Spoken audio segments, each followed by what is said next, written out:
Hello friends, hi. ఈరోజు మనం పాపికొండలు వెళ్ళడం జరిగింది. అయితే పాపికొండలు వెళ్ళడం జరిగింది కానీ మనకు ఇక్కడ బోటు సమయానికి దొరకలేదండి. చూడండి, వేరే వాళ్ళు వెళ్ళొస్తున్నారు, ఎలా వెళ్తున్నారు ఏంటి అని మీకు వీడియో చూపెడతాను. మళ్ళీ నేను వెళ్ళేది కూడా మీకు చూపెడతా. పాపికొండలు గోదావరిలో ఇది చూడండి, వాళ్ళు వెళ్ళొచ్చారు, ఎంత హ్యాపీగా ఉన్నారు చూడండి. దాంట్లో డ్యాన్సులు గేమ్స్లు అవి చూడండి, మామూలుగా చెప్పట్లేరు. చూడండి అవి ఎంతమంది వచ్చారో. ఈ షిప్స్లు మాత్రం చాలా ఉన్నాయండి. ఒక 7-8 పైన 10-12 ఉంటాయి అనుకుంటాండి. ఇక మ్యాక్సిమం నేనైతే 7 చూశాను. చూడండి, అయితే ఇక్కడ నుంచి రాజమండ్రి కూడా వెళ్ళడానికి అవి ఉన్నాయండి. చూడండి అవి ఎలా ఉన్నాయో చూడండి. ఇలాంటిదే షిప్స్ ఉన్నాయి. ఇక్కడ నుంచి రాజమండ్రి వెళ్ళాలంటే ఎన్ని గంటలు పడుతుందో కానీ తెలియదు కదండి.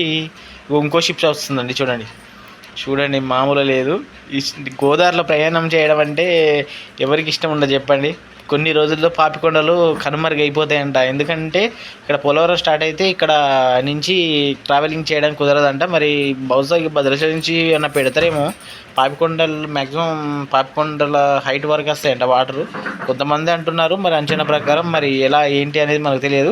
చూడండి, కొత్త వాళ్ళు ఎక్కుతున్నారు, దిగుతున్నారు. వేచిన వాళ్ళు ఒక్కొక్కరు చూడండి, మామూలు హ్యాపీ లేదు. నేనైతే వెళ్ళాను కానండి, నేను అంటే బోట్ ఎక్కలేదు. ఇక చూడండి, ఇందులో డ్యాన్సులు మామూలు లేదు.